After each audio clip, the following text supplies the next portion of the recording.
कस्य नावधीतमस्तु मा विद्विषावहि। ओम शांति शांति शांति।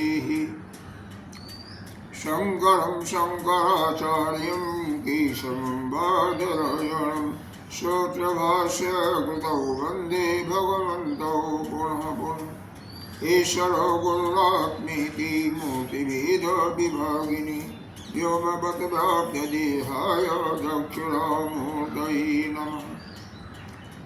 अखण्डमण्डलाकारं व्याप्तं येन चराचरं तत्पदं दर्शितं येन तस्मै श्रीगुरवे नमः। गुरुर्ब्रह्मा गुरुर्विष्णु गुरुर्देवो महेश्वर गुरु साक्षात् परं ब्रह्म तस्मै श्रीगुरवे नमः। त्वमेव माता च पिता त्वमेव बन्धो च सखा त्वमेव वेद्यद्रविणं त्वमेव सर्वं मम देवदेव। गजाननं भूतगणाधिसेवितं गवेद्जम्बोफलचारुभक्षणम् उमाशतं शोकविनाशकारकं नमामि विघ्नेश्वरपादपङ्कजम्। अनंत श्री विभूषित श्री खजारार पंचायती महानिर्वाण अखाड़ा के वरिष्ठ श्रोत एवं निष्ठ महामंडलेश्वर एवं उत्तर प्रदेश समाज के अध्यक्ष श्री सर्वदेव भगवान के चरणों में कोट साधन। यहाँ के साक्षात अधिष्ठाता देवता देव ब्रह्मचारी श्री कृष्ण चैतन्य जी की अंतःकरण विराजमान आत्मस्वरूप परमात्मा को नमन करती हैं। आइए श्री आदिगुरु श्री शंकराचार्य द्वारा रचित जो प्रकरण ग्रंथ है सर्ववेदांत सिद्धांत सार संग्रह, इसका हम लोग 47 श्लोक से आगे पढ़ते हैं। 47? हाँ, आप में 47 होगा, हमारे में 48 है। कल पढ़ा था लेकिन पढ़ते हैं।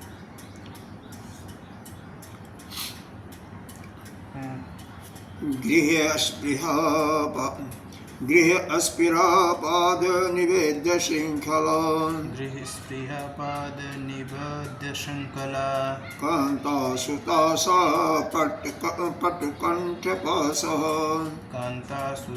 पटुकंठपाशा शीर्षे पदद्भूर शनिः साक्षात् प्राणान्त हेतु प्रचला प्रबलाधनाश्च आशापाशसतेन पाशित पदोनोत्थातुमेव क्षमः कामक्रोधमद आदिभिः प्रतिभट्टैः संरक्ष्यमाणो अहर्निशम्। यहाँ पर अहर्निशम् अह होना चाहिए, अह है, दिखाई नहीं दे रहा क्योंकि दीर्घ रात्रि होगा ना। सम्मोहावरणेन गोपनवतः संसार कारागृहाय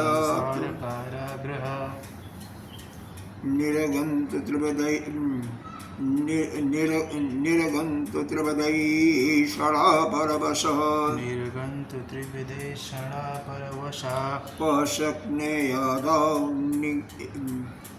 कः शक्र्याद आगिषु रागिषु राहो शक्र्यात रागिषु रागिषु। इसमें भगवान ने यहाँ पर तुलनात्मक अध्ययन किया जा रहा है। कह रहे हैं कि कारागृह है और जो हम लोगों ने अपना घर मान रखा है, इन दोनों में कोई अंतर नहीं है। अगर विचार किया जाए तो दोनों एक समान है। कारागृह यानी जेल खाना और अपना घर जिसको हम मानते हैं, दोनों में कोई अंतर नहीं है। कैसे? वो विचार करने पर मालूम होता है। कौन विचार करेगा? जो विचारणीय पुरुष है। गृह अस्पृहा पाद निबद्ध श्रृंखला, गृह स्पृहा पाद निबद्ध, क्योंकि पाद निबद्ध श्रृंखला, क्योंकि यह घर के अंदर जो अस्पृहा है, यानी हमारी जो आसक्ति है, जो उसका हमारा चिपकाव है, वह जैसे पाद में हमारे पैरों में एक श्रृंखला, मतलब पैर को एक यहाँ पर बेड़ी बांध रखी है, जैसे हथकड़ी होती है ना, हथकड़ी हाथ में बांधी जाती है, पैरों में बेड़ी बांधी जाती है, तो ऐसे ही यह गृह का अस्पृहा, गृह के साथ जो हमारा चिपकाव है या जो आसक्ति है, वो इस प्रकार से है, पाद निबद्ध श्रृंखला, जैसे पैर में बहुत तकड़ी बेड़ी पड़ी हो।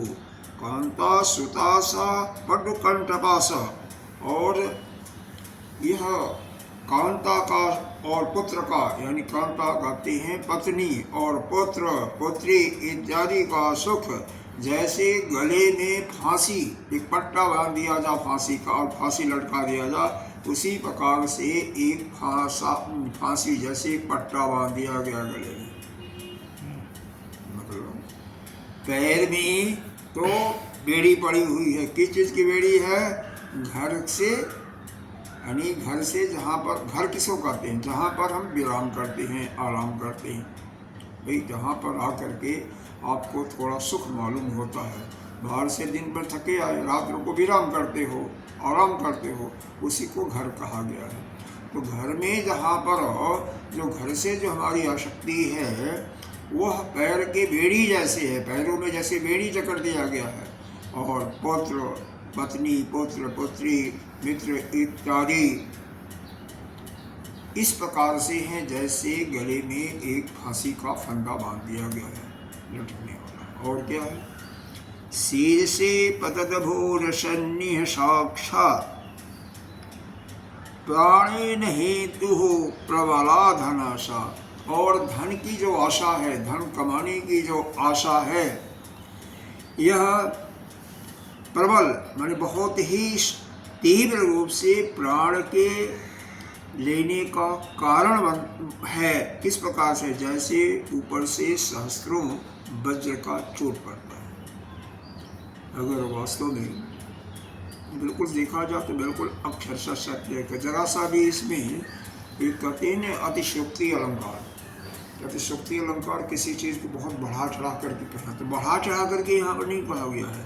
यहाँ पर जो सच्चाई है उसी को अपने भाष्यकार भगवान ने बिल्कुल बताया है, जरा सा भी इसमें नहीं है। यही चीज़ें महाभारत में भी, महाभारत किसके द्वारा रचा गया? वेद व्यास जी के द्वारा, लिखने वाले गणेश जी हैं, लेकिन वहाँ पर भी इसी प्रकार से बताया गया है कि यह जो घर है, घर जो है ये बेड़ी, और वहाँ पर बहुत ही दुखों को देने वाला है। घर में जो चिपकना है हमारा, घर में जो है अस्पृहा है, वो बहुत ही संताप देने वाला है। इसी प्रकार से घर में जो रहने वाले सदस्य हैं, उनके प्रति जो स्नेह होता है, वह क्या करते हैं? जैसे वह जोक होते हैं ना, चूसते, वैसे ही वह चूसते रहते हैं, चूसते रहते हैं, रस को, हमारे रक्त को चूसने लगते हैं, चूसने वाले हैं।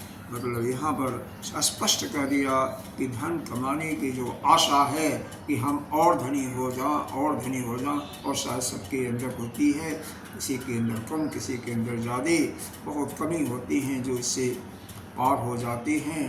तो वह उनके प्राणों को इस प्रकार हरने के लिए लालायित होती है, जैसे सैकड़ों उनके ऊपर वज्र का चोट पड़े।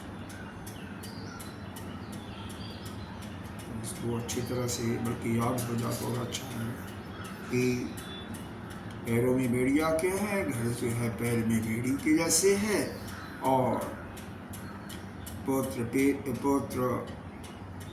पुत्री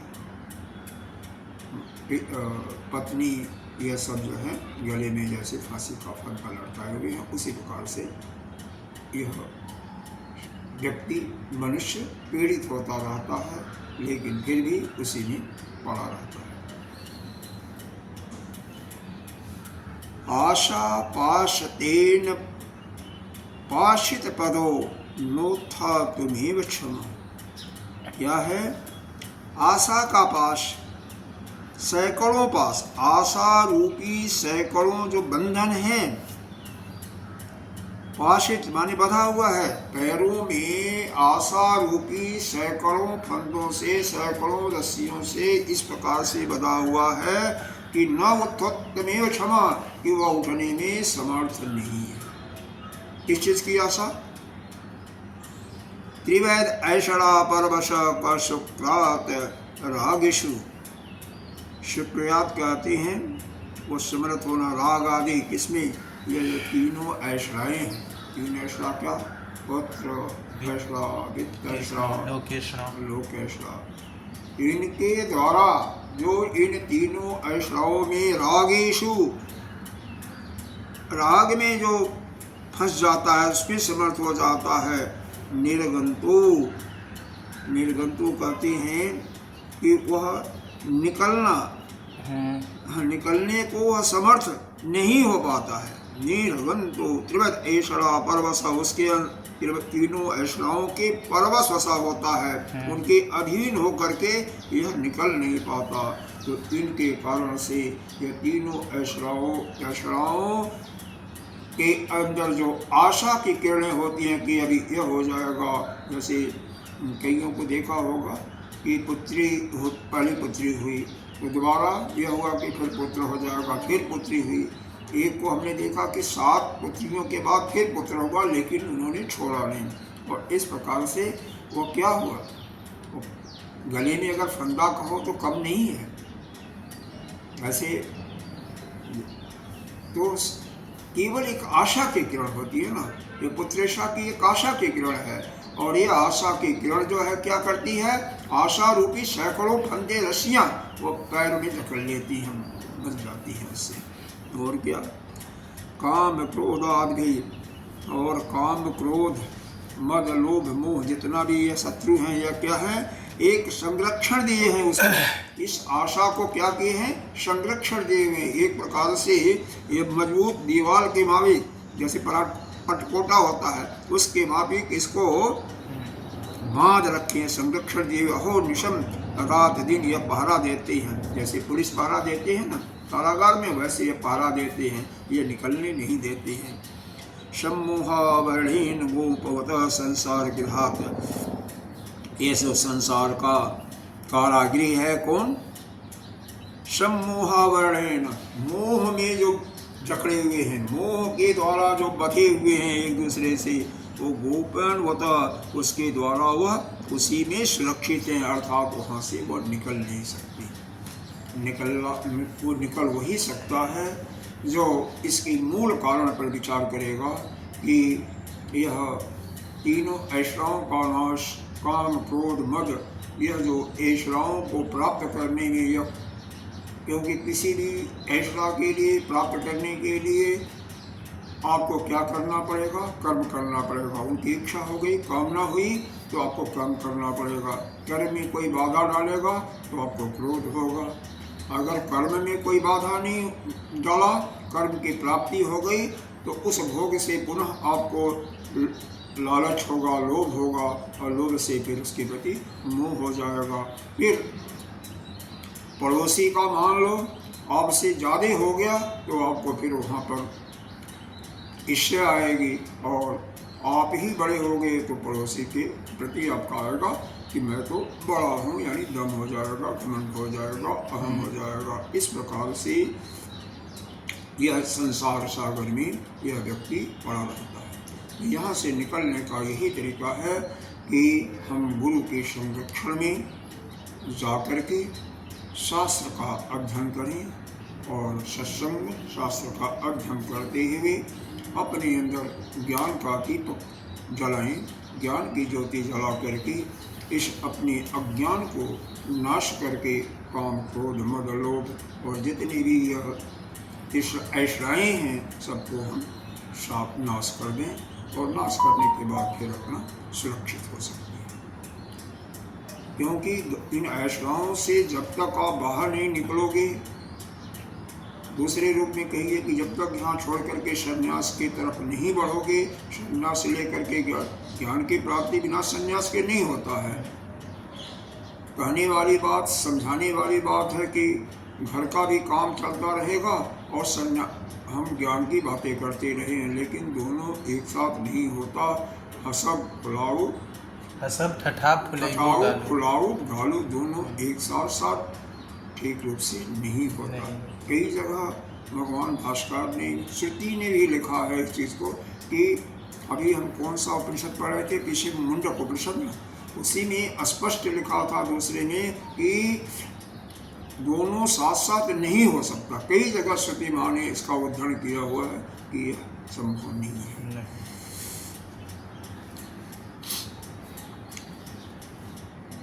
तो संभव नहीं है तो कैसे भाई, तो इसको छोड़ो ना, इस जंजाल में क्यों फंसे।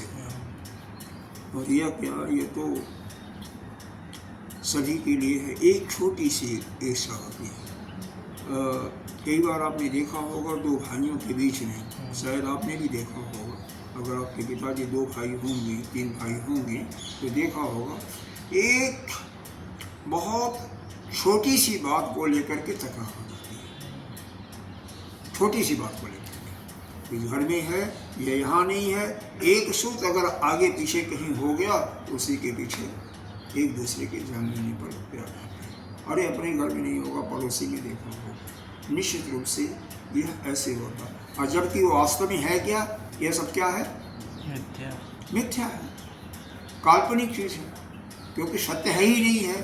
सत्य तो केवल एक ईश का इस संसार पर शासन करने वाला वो ब्रह्म ही है, उसके अतिरिक्त तो कुछ ही नहीं है। लेकिन फिर भी यह झूठे माया जाल में हम सभी फंसे हुए हैं।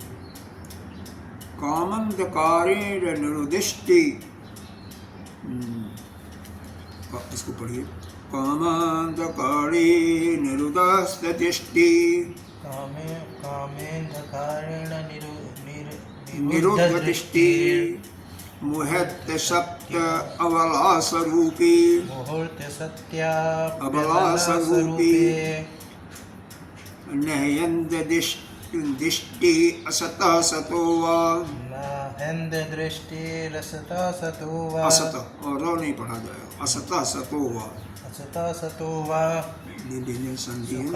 सुखत्व दुःखत्व विचारास्ति, सुखत्व दुःखत्व विचारणास्ति, कामंधकारेण निरोध दृष्टि, कामंधकारेण निरुद्ध दृष्ट, मुह्यत्य सत्य अपि अबलास रूपी, मुहूर्त सत्य अबलास रूपी, स्वरूपे, नयन्द दृष्टि असतः सतो वा, नयन्द दृष्टि असतः सतो वा, सुखत्व दुःखत्व विचारास्ति, सुखत्व दुःखत्व विचारणास्ति।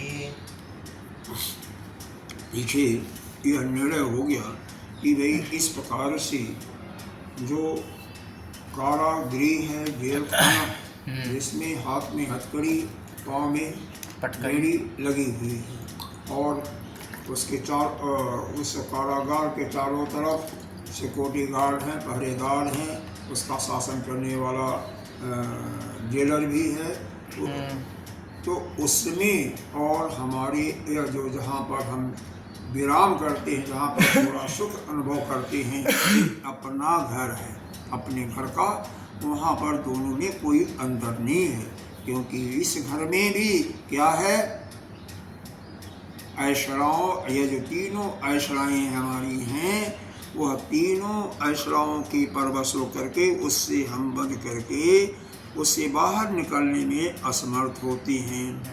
और क्या है, इस ऐशराओं के कारण नाना प्रकार की आशाएं कि अमुक चीज़ हो जाए, अमुक चीज़ हो जाए, वह आशा जो है सैकड़ों पास के समान पैरों में इतना जकड़ लिए हैं, बांध रखे हैं कि उससे हम उठने में असक्षम हैं, असमर्थ हो जाते हैं। जहाँ पर काम, क्रोध, मद, लोभ आदियों के शक पहरे हैं, इनकी दीवारें हैं, और तो संसार की प्रेम से, इस मोह के कारण से, फंसने के कारण से हम निकल नहीं पाते। यानी यह भी उस जल खाने से के बराबर ही है, कि समान है, बल्कि उससे भी ज़्यादा खतरनाक है। अब यहाँ पर काम के ऊपर आया, कामना।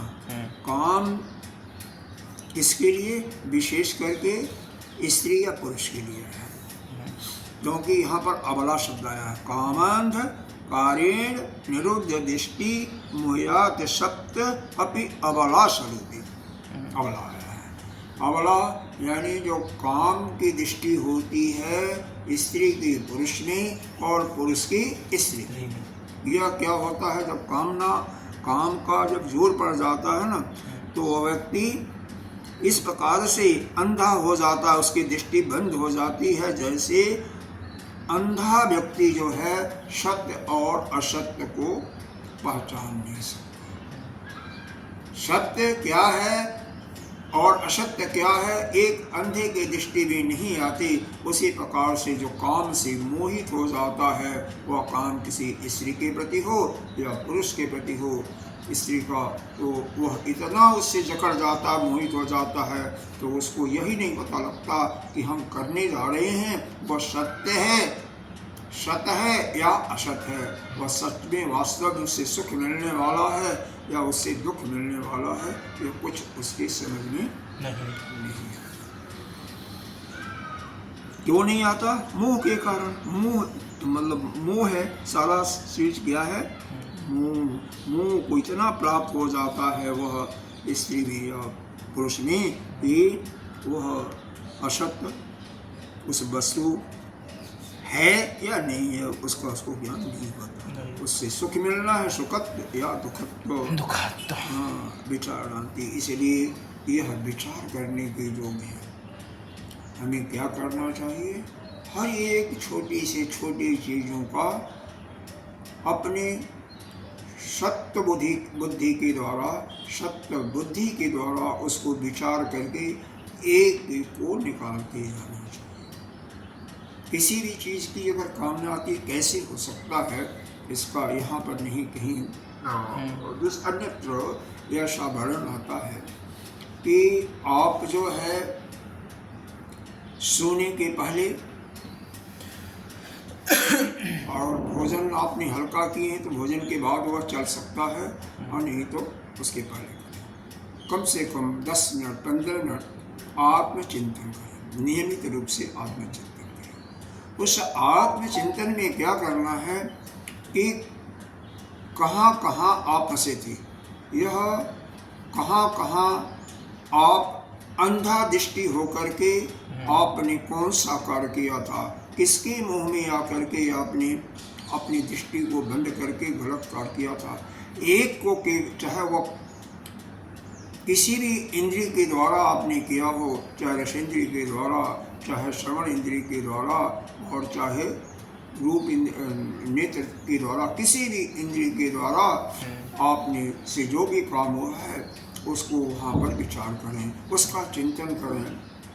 और चिंतन करेंगे क्योंकि जब मन आपका एकाग्र हो जाएगा, उस समय जो चिंतन होगा, तो जो भी आपने आपके माध्यम से गलत कार्य हुआ है उसकी सच्चाई आपके सामने आ जाती है। और फिर उस परमात्मा से प्रार्थना करें कि हे भगवान, यह गलती अब कल से हमसे न हो। और ऐसा चिंतन करते करते ऐसा देखा गया है कि एक शराब पीने वाला भी एक समय के बाद उसका शराब छूट जाता है, अगर वह चिंतन करता रहता है, उस शराब को नित्य प्रति हे दृष्टि से देखते हुए, उस एकाग्र होकर के उसको हे दृष्टि से देखता है और परमात्मा से सच्चे दिल से प्रार्थना करता है कि हमने गलती की, बहुत गलती की, अब कल से नहीं करेंगे। और ऐसा प्रयास करेगा, धीरे धीरे उसकी मात्रा में पहले कमी होगी और फिर एक समय बिल्कुल छूट जाएगी। उसी प्रकार से जितनी भी हमारी एक एक कमियां होती हैं इस 24 घंटे के अंदर, दोनों टाइम करें तो बहुत सुंदर है, नहीं तो कम से कम शाम को अवश्य करें और अपनी एक एक कमियों को निकाल जाए और एक क्षण भी बर्बाद न हो। हर एक क्षण उसका या तो परमात्मा के चिंतन में, परमात्मा के स्वरूप का चिंतन करे, या परमात्मा की लीलाओं का सुने, या स्वाध्याय करे, या गुरु के द्वारा। और गुरु का सबसे बड़ी बात संरक्षित रहे, गुरु के शरण में रहे, तो अपने आप ही सब कुछ सारा अंधकार निरोध दृष्टि क्या है, बला बला के स्वरूप में यानी नारी के प्रति मोह प्राप्त करके स्त्री के प्रति या स्त्री पुरुष के प्रति मोह के कारण से काम में अंधा हो जाता है, उसकी दृष्टि उस इतना कामातुर हो जाता है या हो जाती है कि उसकी दृष्टि अंधी हो जाती है। और उस जैसी एक अंधे व्यक्ति को सत और असत का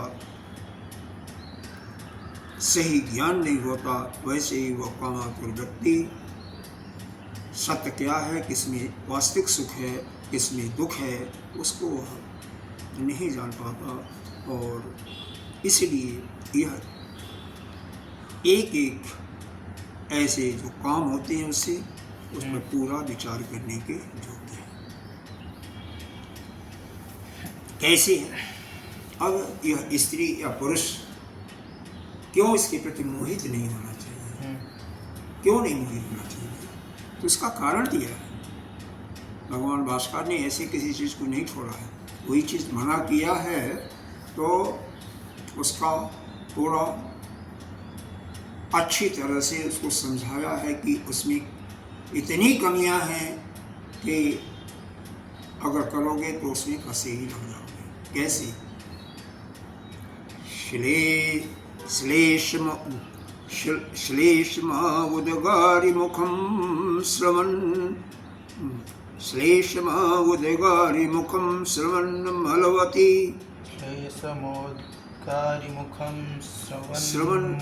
श्रवत मलवती नासा अश्रुलोचनम। इसको ऐसे करो, ऐसे देखो, उनके मुख से श्लेष्मा आता है और मुख श्लेष्मा उद्गारि मुखम श्रवण मलवती नासा अश्रु आलोचनम। तो तीन शब्द यहाँ पर, तीन चीज़ें हैं ना, मुख आया, नासिका आया और लोचन आया। तो श्लेष्मा उद्गारि मुखम श्रवण मलवती नासा अश्रुमलोचनम स्वेद ईशनिज्ञ मलाभिः पूर्णम अभितो दुर्गंध दुष्टम वपुः। ये बपू कहते हैं, यहाँ पर आया ना, बपू आया ना शरीर को। स्वेद शक आया, बहता हुआ पसीना। मलाभिवर्णम, मल से उदास भरा हुआ यह सब।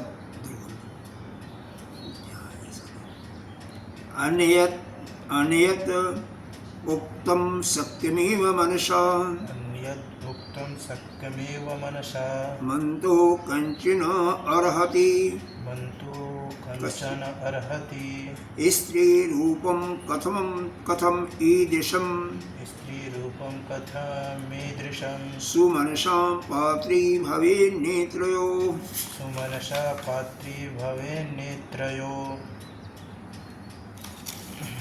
मतलब स्त्री मत कहिए बल्कि पुरुष का कहिए, ऐसा वर्णन शास्त्रों में जगह जगह किया है कि मुख से क्या होता है, लाल निकलता है। ये तो परीक्षा कर सकते हैं। यह श्लेष्मा क्या होता है? श्लेष्मा का उद्गार, उद्गार माने बाहर निकलना। ये जो उद्गार होता है, टपकता है ना, टपटप करता है ना, मुख में कैसे होता है? जुकाम हो जाता तो मालूम होगा, जुकाम होता तो मालूम होता है। और यह श्रवक मलवती नासा से क्या होता है? वो कोटा कहते हो, क्या कहते हो, कफ, वो गिरता है। तो मुख से यह लार रूपी मल, नासिका से कफ रूपी मल, लोचन से, नेत्र से क्या होता है? आंसू निकलते हैं और उन आंसुओं के फलस्वरूप क्या होता है, वहाँ पर भी मल हो जाता है। कान में नहीं लिखा हुआ लेकिन कानों में भी मल होता है। और क्या देखो, श्वेद, यह श्वेद शब्द है ना, श्वेद माने पसीना होता है। श्वेत श्रक्यमाला, श्रक्य मतलब हर एक रोम के माध्यम से, कितने रोए हैं आपके शरीर में, करोड़ों अरबों रोए होंगे, उनसे यह पसीना रूपी मल निकलता है। अभी पूर्णम अभी तो दुर्गंध दृष्टि बपू, यह शरीर जो है पूरा जो है, यह अभी पूर्ण मतलब सभी इन सभी मलों से ही पूर्ण होकर के सबसे दुर्गंध आता है। शरीर का कौन सा ऐसा भाग नहीं है जहाँ से मल नहीं है? सत्य। विचार करो। नहीं सत्य है ये। तो फिर क्यों किसी से हम प्रेम करते हैं? प्रेम क्या करते हैं, वो अविद्या है। आप नहीं करते हो, बात अलग। अविद्या है, अविद्या। अविद्या तो ही है, मूल में तो विद्या ही है, लेकिन ऐसा है कि इसको हमें विचार करना चाहिए। कान से तो निकलता है, आँख से तो निकलता है, नाक से तो निकलता, मुंह से तो इतनी बदबू आती, कभी कभी ब्रश ना करो। अरे 2 बार अगर कम से कम ब्रश मत करो सुबह शाम तो बदबू आने लगती। अरे एक समय ही कर लो ढंग से। स्नान न करो, अंदर के जो कपड़े हैं उनको डेली सफाई न करो, तो आपके पास कोई बैठ नहीं सकता। 1-2 दिन साबुन ना लगाओ तो बदबू आने लगती है, लगाना ही पड़ जाता है। बिल्कुल बदबू आएगी, क्यों नहीं आएगी? क्योंकि शरीर जो है चारों तरफ से सभी ओर से दिया हुआ नहीं है, एक दिया हुआ है, ये दिया हुआ है। श्वेद श्रक मल अभिपूर्ण भाषितो, पूरा शरीर ये बपू जो है मल से ही संपूर्ण, चारों तरफ से मल से ही जुड़ा हुआ है। दुर्गंध दुष्टम, और बुरा बहुत बड़ा दुर्गंध ही आता है और कुछ नहीं। और भी दोष हैं, अनयत और भी अन्य दुख हैं। अरे इस प्रकार से मल हैं, लेकिन सक्मेव मनसा, वह मन से भी विचार करने के योग्य नहीं है। अंतुम कंचि न रहती, अशक्य इसलिए है, कहने को नहीं है, क्योंकि मन से भी यहाँ तक कि कह भी नहीं सकते, और मन से भी सोचना भी नहीं चाहिए। सोचना तो चाहिए, लेकिन मन से भी सोचने के योग्य नहीं है, जो कि यहाँ पर वर्णन नहीं किया जा सकता है। कई ऐसे, अब यह खुद ही एक साधक अपने अंदर जहाँ से गंध निकलता है, ये दुर्गंध, उसको देखे और उसको विचार करके उससे अपने को अलग करें। और अलग क्या करना है? उसको किसी के शरीर से भी फिर नफरत पैदा करना है। वास्तव में यहाँ पर जो भाष्यकार ने लिखने का जो उनका मुख्य प्रयोजन यही है कि कोई भी साधक, चाहे पुरुष हो स्त्री हो कोई भी हो, वह किसी के शरीर से प्रेम से वह अपने को अलग करे, क्योंकि वह केवल मल मूत्र विष्ठा इत्यादि का केवल एक फैक्ट्री है। अरे कोई अमृत पीता है ना, तो उससे भी मल ही निकलेगा, मूत्र ही निकलेगा। मल मूत्र की बात यहाँ पर नहीं किया गया ना, वो भी तो है, और भी कई चीजें हैं, वीर है, मल है, मूत्र है, सब कुछ। और क्या, कहीं फोड़ा हो गया, जीभ निकलता है, कितना बदबू करता है। फोड़े को जब दबाते हैं कितना निकलता है। और भी कई चीजें ऐसी हैं, इसीलिए कहने के जो यहाँ पर नहीं है। और यहाँ तक मन से ये भी लिखा हुआ है, मन से भी नहीं विचार करने के जो कंचित, जरा सा विचार करने के योग्य मन से भी नहीं। स्त्री रूपेण कथम, इस प्रकार से जब इस स्त्री का स्वरूप है, तो सुमनसा पात्री भवे नेत्रयो, तो किस प्रकार से वो देखने के योग्य भी नहीं है, और उससे हम प्रेम करते हैं। तो यह निश्चित रूप से कोई भी शरीर के दृष्टि से, देखो यही चीज़ें हुआ था शरीर के। अब शरीर में है क्या?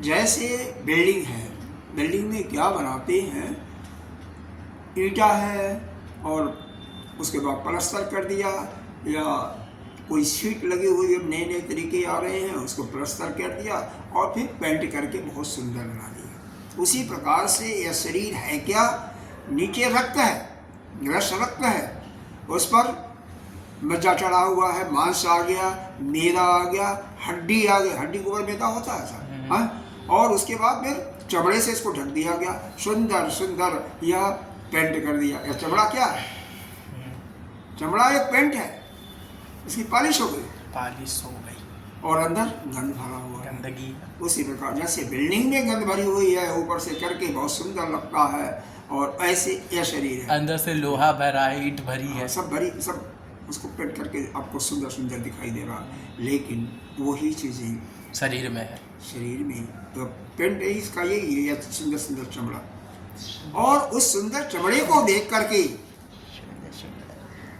हम अगर उसमें फंस जाते हैं तो अंदर की चीजों को देखना चाहिए ना। यही अष्टावक्र ने जब राजा जनक के सभा में आए थे, जो कि 8 जगह से टेढ़े हैं, और उनको देख करके सारे सभा सारे मंत्री जब हंस पड़ते हैं, राजा भी हंस पड़ते हैं, वो भी हंस पड़ते हैं। सभी लोगों ने कहा, भाई हम लोगों ने हंसा, वह आपके शरीर को देख करके आप क्यों हंसे, मुनिवर आपने क्यों हंसा?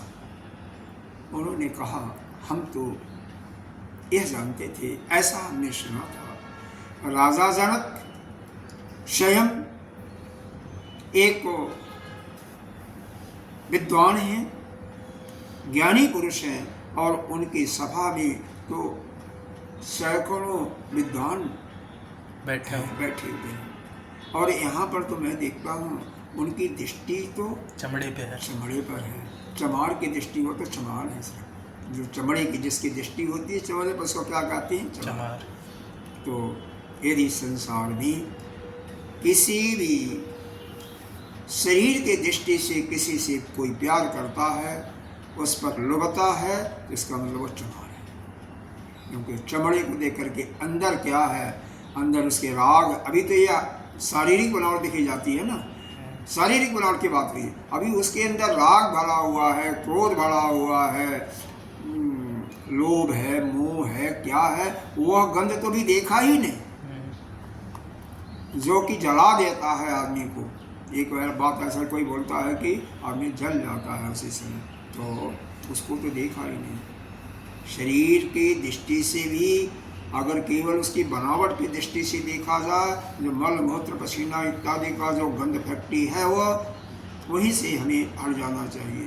अगर वही नहीं अंदर जाओ तो राग देश लोभ मोह इत्यादि है, वहाँ से तो बिल्कुल वहाँ से किनारा ही पकड़ लेना चाहिए। यह हो गया किसी शरीर से, यानी किसी भी पुरुष से, पुरुष का मतलब पुरुष या स्त्री, वहाँ से यहाँ पर वैराग दिखाने के लिए पूरा किया गया। इसी प्रकार से किसी वस्तु और फिर किसी देश से भी आप चिंतन करके वहाँ से भी वैराग करें। आगे आइए,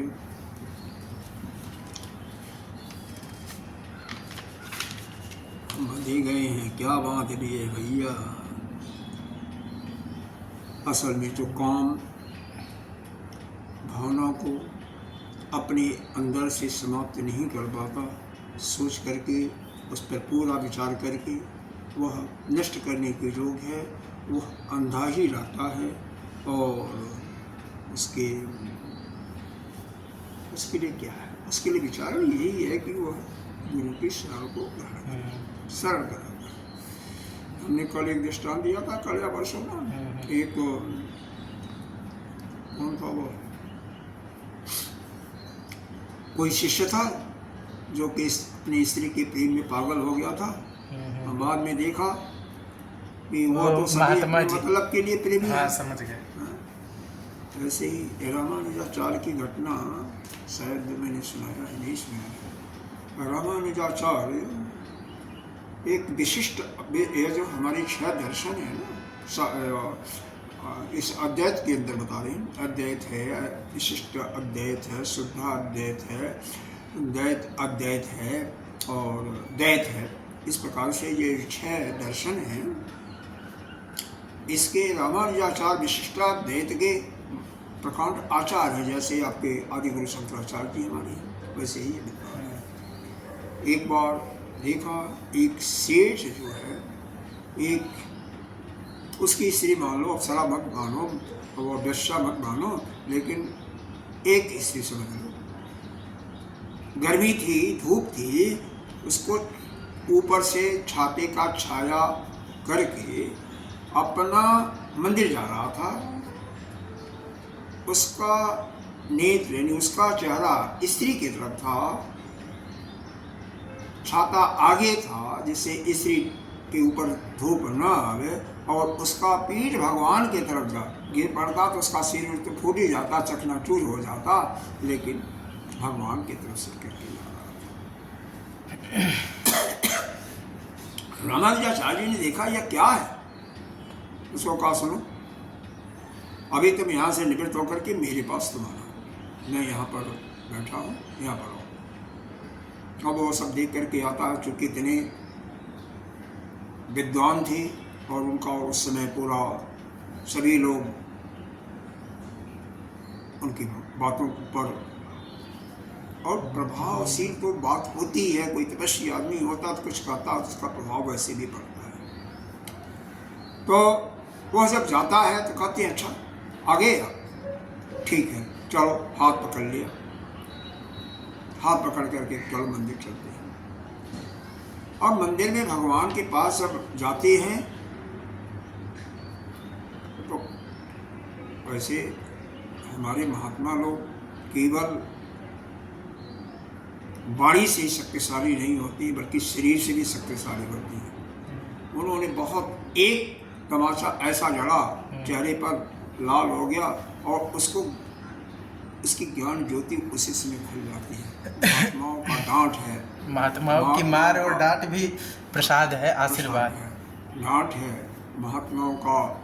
बस उनकी करुणा दृष्टि है कि वह चाटा मारा और उससे उसकी ज्ञान ज्योति खुल जाती है। कहते हैं देख, यह जो तुम्हारी कढ़ाई है ना, इससे इनकी सुंदरता को देख, और उस अपने स्त्री की सुंदरता को देख, जिसको तुम छाता लेकर के इनकी तरफ पीट करके चल रहा था। देख, यह सुंदर है या वह सुंदर है।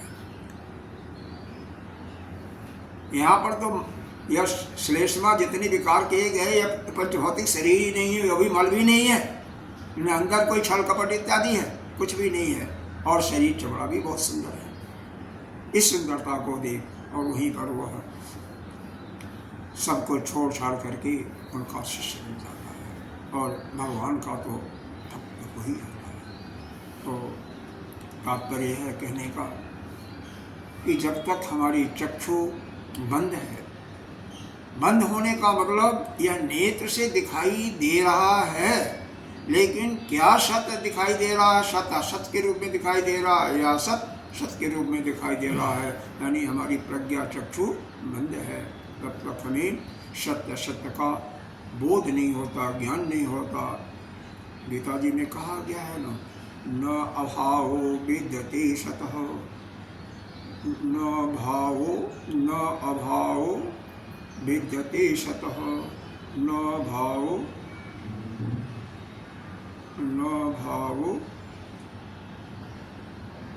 विद्यते असतः।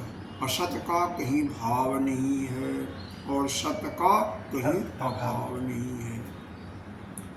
तो हमें सत और असत, हम उसका ज्ञान हमें तभी हो सकता है जबकि हमारी दृष्टि यानी हमारी ज्ञान दृष्टि खुली हो। किसी भी कार्य के जो परिणाम होता है, जो कार्य का फल होगा, वो फल में वास्तव में सुख है या दुख उससे मिलना है, उसको हमें पकड़ना है। जैसे एक दवा कड़वी है और उसको पिलाते ही शुरू में पीने पर तो कड़वा लगेगा, लेकिन बाद में उसका रोग समाप्त हो जाएगा, ज्वर शांत हो जाएगा। और मीठा होगा तो वह ज्वर शांत नहीं होगा बल्कि ज्वर और भड़क जाएगा। तो उसी प्रकार से वास्तविकता क्या है, उसका रिजल्ट क्या है, परिणाम है, उसकी तरफ हमारी दृष्टि जानी चाहिए, तभी जाकर के हमारा कल्याण होगा।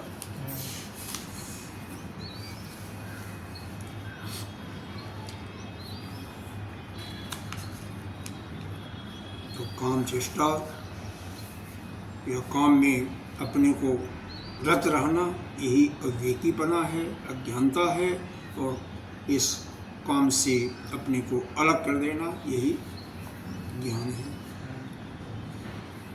अब यहाँ पर इसके बाद अगले श्लोक में भगवान क्या बताते हैं?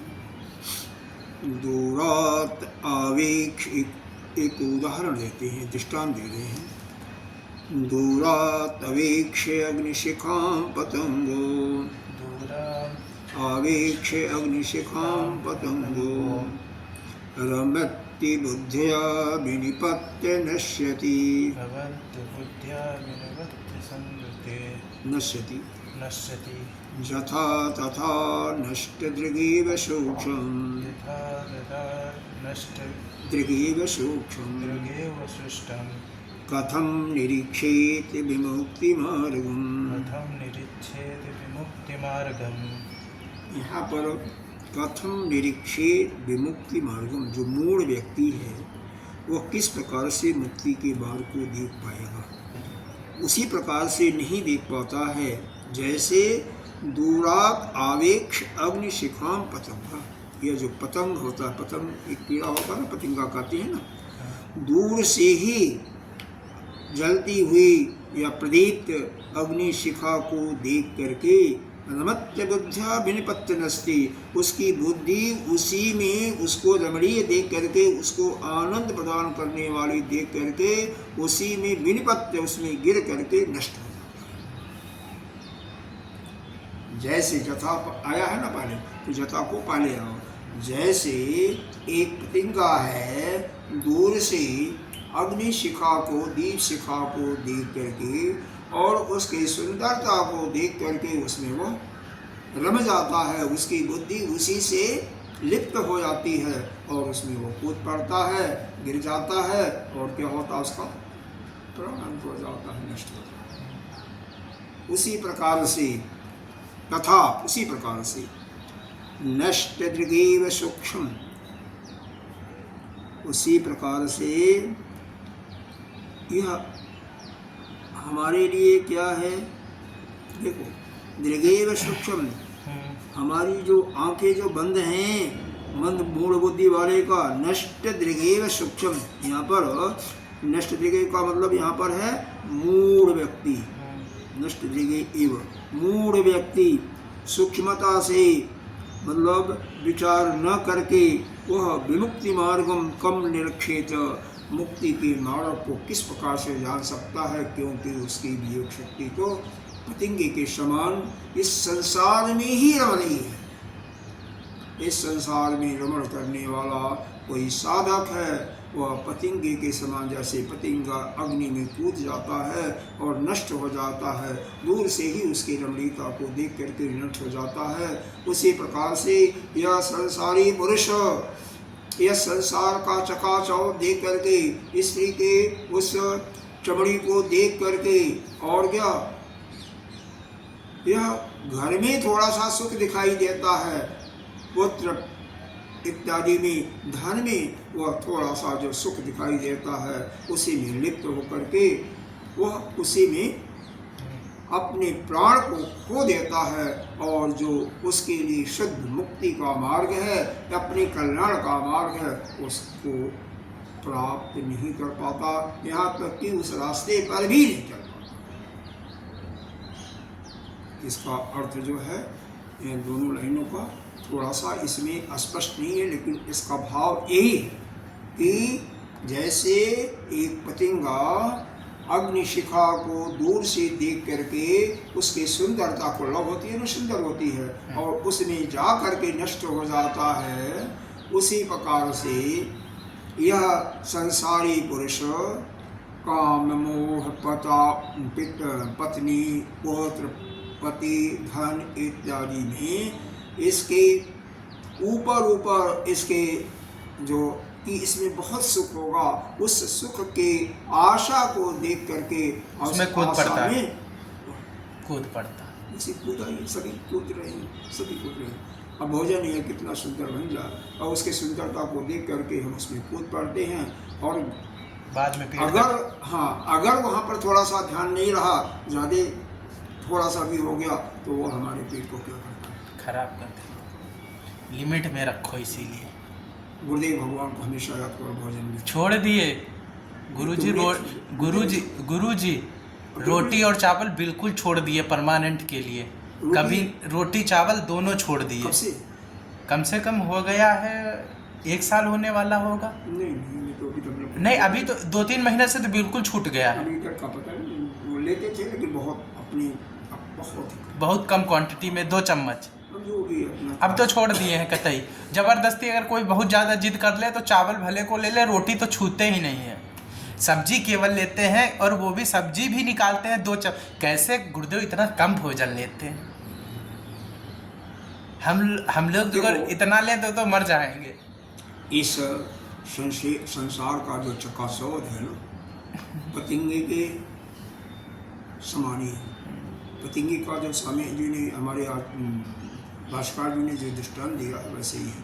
तो यह संसार का जो चकाचौंध है, इसका नित्य प्रति त्याग, अगर इस पर विचार कोई करता रहे तो निश्चित रूप से वो सब कुछ छोड़ करके अलग हो जाएगा। अब इसके बाद अगले श्लोक में यहाँ पर भास्कर जी क्या करते हैं, फिर पत्नी के बारे में फिर वही चीज़ें हैं। अभी उन्होंने, उनके विचार से यही है कि अभी ये हमारा शिष्य जो है ना, अभी इसकी बुद्धि ठीक नहीं हुई है, ऐसा सोचते हैं। कामेन कांतां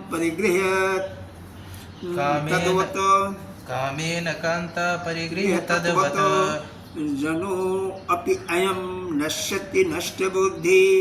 जनो अप्ययम नश्यति नष्ट दृष्टि। नष्ट बुद्धि, नष्ट दृष्टि नहीं। मांस स्थिति जाम मलमूत्र पात्रम। मांसा स्थिति मज्जा मात्रम। देखो, मांस मज्जा, स्थि मज्जा मल मूत्र पात्रम। अस्थि है, अस्थि माने हड्डी होता है। मांस, अस्थि, मज्जा, मल मूत्र पात्र। और यहाँ पे नष्ट बुद्धि नहीं है, नष्ट दृष्टि है हमारे में। अच्छा, चलो वो तो एक ही बात है, बुद्धि और दृष्टि की एक ही बात है। इसमें भास्कर ने आगे अर्थ में क्या दिया हुआ है,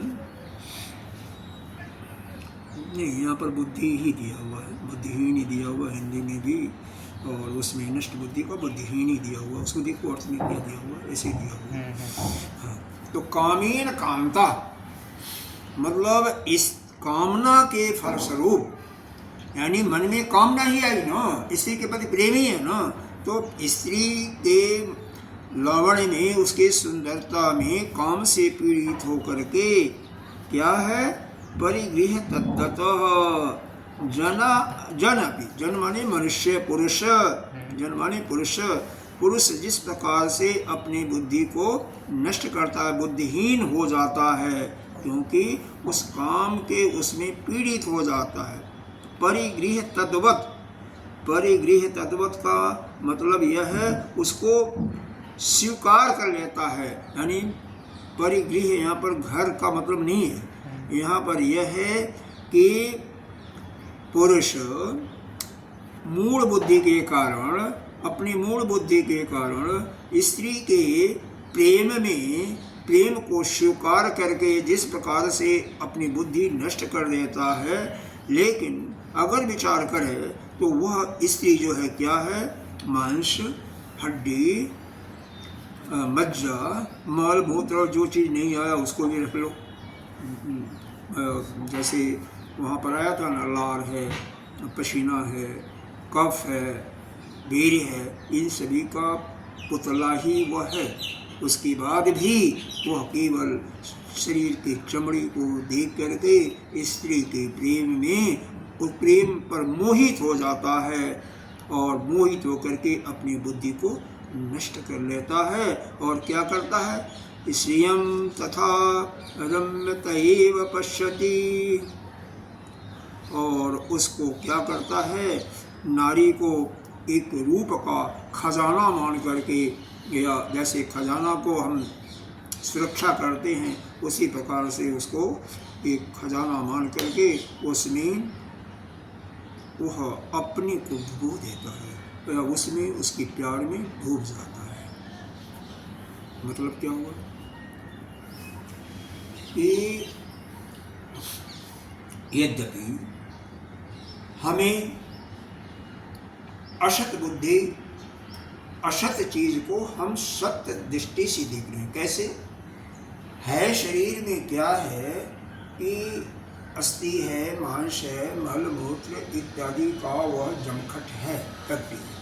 और उसमें क्या दिखा रहे हैं? ऊपर से जो पेंट किया हुआ चमड़ा है, उसकी मधुर मधुर बाणी निकल रही है, उसके तिरछे नेत्र हैं, उसको देख करके उसके प्रेम में मोहित होकर के, उसके प्रेम में मोहित होकर के और अपनी बुद्धि को नष्ट कर देता है और उसी के प्रेम पास में रम जाता है।